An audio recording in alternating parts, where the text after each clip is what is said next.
Hello Pakistan, اے خاصان رسول وقت دعا ہے، امت پہ تیری آ کے عجب وقت پڑا ہے۔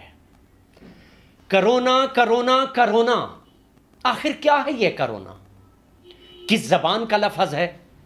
اس کا نام کرونا کیوں رکھا گیا؟ How can we defeat the corona virus?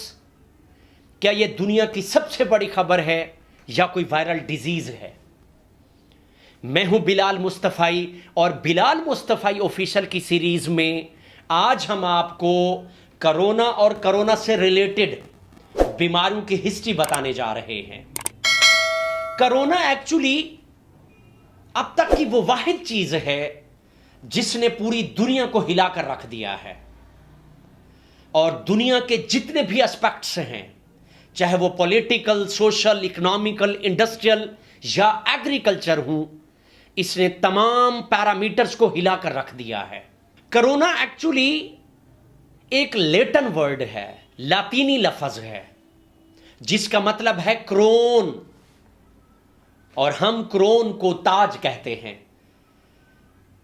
Basically اس کی جو سٹرکچر ہے وہ ایک تاج کی طرح ہے، جہاں پر ایک تاج جو پہنا جاتا ہے، اسی بیس پہ ہی کرونا کا نام رکھا گیا ہو، یہ بھی پاسبلٹی بن سکتی ہے۔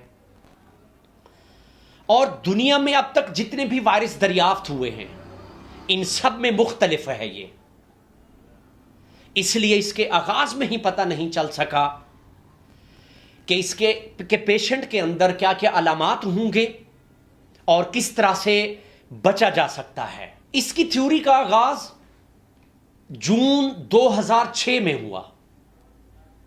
24 جون 2006 کو اینڈ آف دا ڈیز کے نام سے ایک بک پبلش ہوئی، جس کے رائٹر لنڈسے ہیریسن ہیں۔ اس میں اس کی پوری ڈیٹیلز موجود ہیں۔ اور 2011 میں ہالی ووڈ میں ایک مووی بھی ریلیز ہوئی کنٹیجین کے نام سے۔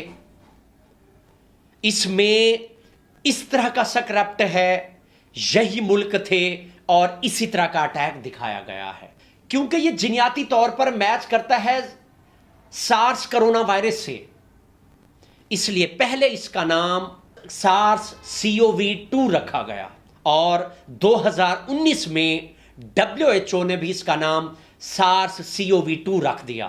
مگر 31 جنوری 2020 کو WHO نے اس کا نام COVID-19 رکھ دیا۔ کیوں؟ کیونکہ وہ سارس کی طرح سے ہی پھیلا تھا۔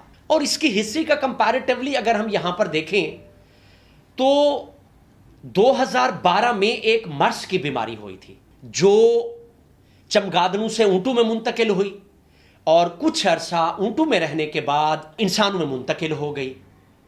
اس لیے جو COVID-19 ہے، اس کے بارے میں بھی کہا جا سکتا ہے کہ یہ بھی چمگادڑوں سے انسانوں میں منتقل ہوئی ہے۔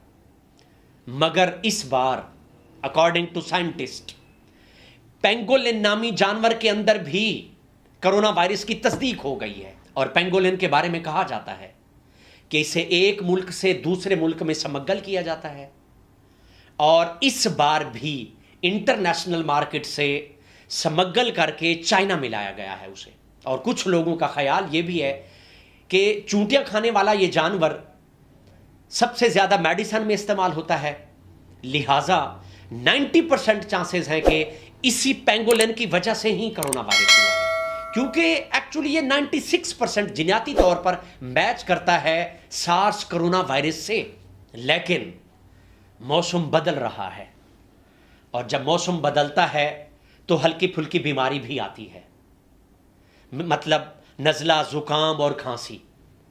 اور جس شخص کو نزلہ، زکام یا کھانسی ہو، اس کا مطلب ہرگز یہ نہیں ہے کہ اسے کرونا وائرس ہے۔ Stay blessed, stay inspired.